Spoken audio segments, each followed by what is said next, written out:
নমস্কার বন্ধুরা, অন্নপূর্ণা যোজনা নিয়ে আজকের অত্যন্ত গুরুত্বপূর্ণ একটি আপডেট নিয়ে হাজির হয়েছে আপনাদের সামনে। আগামী 1 জুলাই ডিবিটির মাধ্যমে বহু উপভোক্তার ব্যাংক অ্যাকাউন্টে কিন্তু প্রথম মাসের যে কিস্তি, ঠিক আছে, তার টাকা কিন্তু পাঠানো হতে পারে বলে জানানো হয়েছে সরকারের তরফ থেকে। কিন্তু এখানে সবচেয়ে বড় প্রশ্ন হলো, আপনি কি টাকা পাবেন? যারা অফলাইনে ক্যাম্পে ফর্ম জমা দিয়েছেন তারা কিভাবে বুঝবেন যে তাদের ফর্ম অনলাইনে এন্ট্রি হয়েছে না হয়নি? যদি না হয়ে থাকে তাহলে কি করবেন?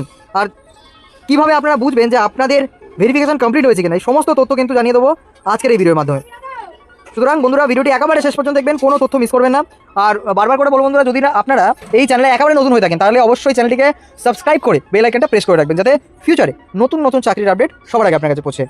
তো চলুন আমরা ধাপে ধাপে জেনে নিই। দেখুন, প্রথম কথা হচ্ছে কি, অনেকেই ভাবছেন যে লক্ষ্মীর ভাণ্ডারের মতো বা অন্য প্রকল্পের মতো অন্নপূর্ণা যোজনায় হয়তো স্ট্যাটাস চেকের অপশান রয়েছে, কিন্তু বাস্তবে এখনও পর্যন্ত এমন কোনো অফিসিয়াল স্ট্যাটাস চেক করার ব্যবস্থা নেই। অর্থাৎ আপনি অনলাইনে আবেদন করুন বা অফলাইনে আবেদন করুন, আপনার আবেদন গ্রহণ হয়েছে কিনা, রিজেক্ট হয়েছে কিনা, ভেরিফিকেশান হয়েছে কিনা, সেটা সরাসরি দেখার কোনো অফিসিয়াল অপশান কিন্তু এখনও আসেনি। তবে যারা অফলাইনে আবেদন করেছেন তাদের জন্য একটি সহজ উপায় রয়েছে, যার মাধ্যমে বোঝা সম্ভব যে আপনার আবেদনটি অনলাইনে এন্ট্রি করা হয়েছে কিনা। ধরুন আপনি ক্যাম্পে গিয়ে ফর্ম জমা দিয়েছেন, এখন আপনার মনে প্রশ্ন, আমার ফর্মটা কি সত্যি সিস্টেমে এন্ট্রি হয়েছে? এটা জানার জন্যে আপনাকে ঠিক যেভাবে একজন নতুন আবেদনকারী অনলাইনে আবেদন করেন সেই একই প্রক্রিয়া অনুসরণ করতে হবে। বিষয়টা কেমন? এই যে পোর্টালটা দেখতে পাচ্ছেন, ঠিক আছে, এই পোর্টালটায় মধ্যে যে সিটিজেন পোর্টাল বা সিটিজেন লগ ইন যে অপশানটা রয়েছে, অ্যাক্সেস সিটিজেন লগ ইন যে অপশানটা রয়েছে, এটাতে প্রথমে আপনাকে ক্লিক করতে হবে, ঠিক আছে। করার পরেই তারপরে আপনারা দেখতে পাবেন যে আপনার জেলায়, ঠিক আছে, নির্বাচিত করার কথা বলবে, ওখানে একটা অপশান সিলেক্ট করে নেবেন, তারপরে মোবাইল নাম্বার দিয়ে ওটিপি দিয়ে লগ ইন করে যাবেন, ঠিক আছে। এবারে বিষয়টা হচ্ছে যে এই যে লগ ইন যেই মুহূর্তে আপনি করে যাচ্ছেন আপনার ওটিপি দিয়ে, ঠিক আছে, এরপরে আপনি কি করবেন, একে একে যেমনটা হচ্ছে কি অফলাইনে ফর্মে যেরকম করেছিলেন head of the family details আগে দিয়েছিলেন, এক্ষেত্রেও কিন্তু আপনার হেড অফ দ্য ফ্যামিলির প্রতিটা ডিটেলস আগে দিয়ে দিতে হবে। দেওয়ার পরেই যেই মুহূর্তে আপনি আধার নাম্বারটা পুট করবেন সেই মুহূর্তে আপনার সামনে এরকম একটা নোটিশ কিন্তু পপ আপ হয়ে যাবে। দেখতেই পাচ্ছেন নোটিশে কি লেখা আছে, an application has been already registered or submitted in this system matching the Aadhaar number বলে আপনার আধার নাম্বারটা কিন্তু শো হতে পারবে বা পারে যদি আপনার অফলাইনে আবেদন করা ফর্মটি ইতিমধ্যেই অনলাইনে সাবমিট হয়ে গিয়ে থাকে। আর যদি না হয়ে গিয়ে থাকে তাহলে কিন্তু আপনাকে স্টেপ বাই স্টেপ অনলাইন ফর্মটা পুনরায় আরও একবার ফিল আপ করতে হবে। তার ভিডিও কিন্তু ইতিমধ্যেই আমাদের চ্যানেলে অবশ্যই দেওয়া আছে, আপনারা চেক আউট করে আসতে পারেন কীভাবে আপনারা অনলাইনে বাড়িতে বসেই কিন্তু নিজের যে ফর্ম, ঠিক আছে, সেটা ফিল আপ করতে পারবেন, ঠিক আছে। এবার একটা বিষয় তাহলে বুঝে নিতে হবে আপনাদেরকে, ঠিক আছে, যে এবার আপনাদের প্রশ্ন থাকতে পারে, যদি আমি অফলাইনে ফর্ম জমা দিয়েছি আবার অনলাইনে যদি ফিল আপ করি তাহলে কি কোনো সমস্যা হবে? এবং সমস্যার কিছু নেই, যে অফলাইনে ফিল আপ করুন তাকে শেষমেশ সরকারি আধিকারিকদের কাছের থেকে তাদেরকে কিন্তু ওটাকে অনলাইনে পুট করাতে হয় বা ডেটাটা এন্ট্রি করাতে হয়। এবার বিষয়টা হচ্ছে, যদি আপনি নিজের থেকে এন্ট্রিটা করে দেন তাহলে যেই মুহূর্তে আপনার অফলাইন ফর্মটা, ঠিক আছে, সরকারি আধিকারিক কোনো একটা ফিল আপ করবে এবং সেখানে হচ্ছে কি ডেটা পুট করবে সিস্টেমে, তখন কিন্তু সেম একই নোটিশ কিন্তু আপনাকে দেখিয়ে দেবে, যেটা আমি কিছুক্ষণ আগে দেখালাম, যেটা হলো এখানে স্পষ্টভাবে লেখা থাকবে যে এই আধার কার্ডের নথিভুক্ত অলরেডি রয়েছে, ঠিক আছে, কোনো একটা অ্যাপ্লিকেশনের সঙ্গে। আশা করি আপনারা বুঝতে পেরেছেন পুরো বিষয়টি ভালো করে। এবারে একটা বিষয় কিন্তু হতে পারে, ঠিক আছে, এটা কিন্তু বারবার করে আপনাকে বলে দিচ্ছি, ঠিক আছে, যে অনেকেই আমাকে বলেছেন যে বিডিও অফিসে গিয়ে দেখলাম বস্তা ভর্তি ফর্ম পড়ে আছে। এটা অনেকেই আমাকে কমেন্ট করে জানিয়েছেন, ঠিক আছে, যে বিডিও অফিস বা যত গ্রাম পঞ্চায়েত অফিস সেখানে কিন্তু স্পষ্টভাবে কিন্তু বলেছে যে অনেক ভর্তি, মানে এই যে ফর্ম কিন্তু অনেক পড়ে আছে।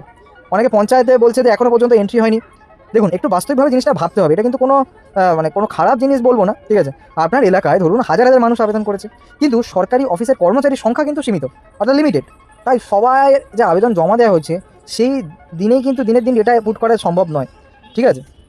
আগে লক্ষ্মীর ভাণ্ডার, কৃষক বন্ধু, এমনকি আরও বহু প্রকল্প আবেদন অফলাইনে নেওয়া হয়েছিল, সব আবেদন কিন্তু একদিনে এন্ট্রি হয়নি, তারপরে মানুষ কিন্তু প্রত্যেকে টাকা পেয়েছিল।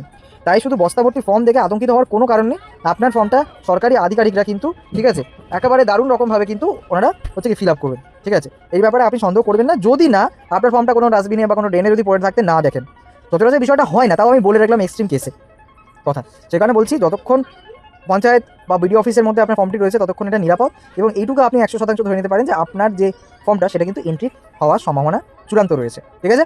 এবারে আসি সবচেয়ে গুরুত্বপূর্ণ অংশে, কোন কারণে আপনার নাম বাদ যেতে পারে।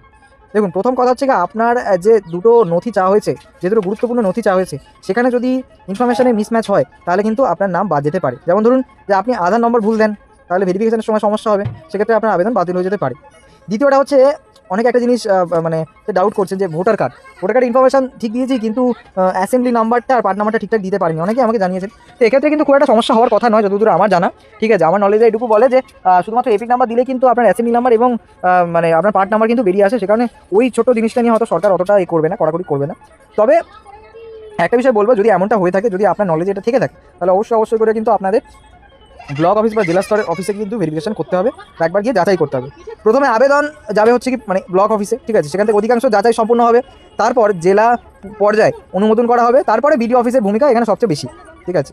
তো এটা বলে দিলাম। আর অনেক সময় কী হয়, রেশন কার্ডে অনেকে হয়তো নাম্বারটা ঠিক দিয়েছেন, কিন্তু কার্ডের যে ক্যাটাগরি সেটা হয়তো ভুল করে অন্য একটা অপশন ক্লিক করে থেকে গেছে, বা অন্য একটা যে জিনিস লিখে দিয়েছেন ভুল করে। তো সেক্ষেত্রে কিন্তু আপনাদেরকে কিন্তু এই জিনিসটা রেকটিফাই করতে গেলে আপনাকে কিন্তু আপনার যে লোকাল বিডিও অফিস আছে, অঞ্চল অফিস আছে, সেখানে গিয়ে আপনাকে করতে হবে, ঠিক আছে।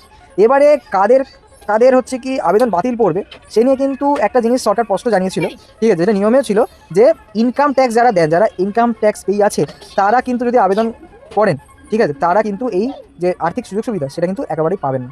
মোদ্দা কথা বুঝতেই পারছেন যে আপনার, ঠিক আছে, আপনি যদি প্যান কার্ড নাম্বার দিয়ে থাকেন তাহলে কিন্তু বুঝে যাবে যে আপনার ইনকাম ট্যাক্স দেন না, ঠিক আছে। সুতরাং যদি আপনি দেন তাহলে কিন্তু আপনি সুবিধা পাচ্ছেন না।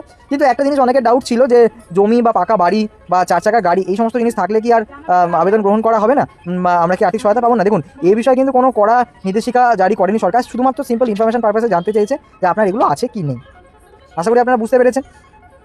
এবং আরও কিছুজন পাবেন না এই সরকারি সুযোগ সুবিধাটা, ঠিক আছে, অন্নপূর্ণা যোজনার সুযোগ সুবিধাটা, সেটা হলো যারা সরকারি চাকরিজীবী এবং সরকারি পেনশনভুক্ত, তারা কিন্তু এটা পাবেন না। সুতরাং বুঝতেই পারছেন। এবং আরও একটা বিষয় কিন্তু পরবর্তীকালে আমাদের একদম শেষের পর্বে কিন্তু জানানো হয়েছিল যে শিশু টিকাকরণ এবং স্কুল, অর্থাৎ কিছু ক্ষেত্রে পরিবারের শিশুদের টিকাকরণ সম্পূর্ণ হয়েছে কিনা, সরকার অনুমোদিত স্কুলে পড়াশোনা করছে কিনা, এইসব বিষয় কিন্তু যাচাই করা হতে পারে, ঠিক আছে। এবং একটা বিষয় কি, যদি 1 জুলাই আপনার ব্যাঙ্ক অ্যাকাউন্টে টাকা চলে আসে তাহলে কিন্তু আপনি নিশ্চিন্ত থাকবেন, আপনার আবেদন সফল হয়ে গেছে, আপনি ভেবে নেবেন। আর যদি টাকা না আসে কিন্তু আপনি নিশ্চিত থাকেন যে সমস্ত তথ্য ঠিক দিয়েছেন, তাহলে দেরি না করে কিন্তু ব্লক অফিস বা বিডিও অফিসে গিয়ে যোগাযোগ করবেন অবশ্যই। কারণ সেক্ষেত্রে কিন্তু অনেক রকমের ভুল ত্রুটি হয়ে যেতে পারে, যারা ডেটা এন্ট্রি করে তাদের তরফ থেকে বা আপনার এন্ড থেকে, সেটা কিন্তু আপনি কারেকশনের জন্য ওখানে আপনাকে যেতে হবে। শেষ কথা, এক কথা বলবো বন্ধুরা, অযথা আপনারা গুজবে একেবারেই কান দেবেন না, কারণ কারো কথা শুনে একেবারেই আতঙ্কিত হবেন না। সরকার ভেরিফিকেশন সম্পূর্ণ হওয়ার পর চূড়ান্ত সিদ্ধান্ত কিন্তু নেওয়া হবে, আপনার আবেদন সঠিক থাকবে, ধৈর্য ধরে আপনাকে অপেক্ষা করতে হবে, ঠিক আছে। এই ভিডিওতে কিছু কথা বললাম আমি, আপনাদের আশা করি আপনারা বুঝতে পেরেছেন। প্রথম পয়েন্ট যেটা আমি বললাম সেটা হলো যে আপনারা, ঠিক আছে, যারা অফলাইনে ফর্ম ফিল আপ করেছেন তারা কীভাবে অনলাইনের মাধ্যমে চেক করে নিতে পারবেন যে আপনার অনলাইনে আপনার ডেটাটা এন্ট্রি করা হয়েছে কিনা, ঠিক আছে। দ্বিতীয় জিনিস, যদি এন্ট্রি করা হয়ে থাকে, ঠিক আছে, তাহলে কী শো করবে সেটাও বললাম। যদি না থাকে তাহলে কেমন থাকবে, তারপরে আপনাকে অনলাইনে কী প্রসেস সেটা বললাম। তারপরে আপনাকে বললাম যে কারা এই যে লক্ষ্মীর ভাণ্ডারের টাকা পাবেন না, ঠিক আছে, কোন ভুল করলে পাবেন না, সরি লক্ষ্মীর ভাণ্ডার না, মিস্টেক হয়ে গেল, ঠিক আছে, অন্নপূর্ণা ভাণ্ডারের টাকা পাবেন না, ঠিক আছে, সেটা কিন্তু স্পষ্টভাবে কিন্তু আমি জানিয়ে দিয়েছি এবং 1 জুলাই আপনার অ্যাকাউন্টে টাকা চলে আসতে পারে, ঠিক আছে। তো বন্ধুরা, এই ছিল আজকের ভিডিও। আশা করি আপনাদের ভিডিওটি ভালো লেগেছে। যদি ভালো লাগে তাহলে অবশ্যই আমাদের এই ভিডিওটিকে অবশ্যই একটি লাইক করে দেবেন। কমেন্টে যদি আপনাদের কোনো ডাউট থাকে সেটা কিন্তু অবশ্যই আপনারা জানাতে পারেন, আমরা কিন্তু প্রম্পটলি আপনাকে অ্যান্সার করে দেবো। এবং সর্বোপরি আপনি যদি চ্যানেলে নতুন হয়ে থাকেন, বারবার করে বলছি আমাদের চ্যানেলটি সাবস্ক্রাইব করে বেল আইকন প্রেস করে রাখুন, যাতে ফিউচারে নতুন ইনফরমেটিভ তথ্য মিস না যায়। ধন্যবাদ ভিডিওটি দেখার জন্য। Till then tata, bye bye, take care, ভালো থাকবেন।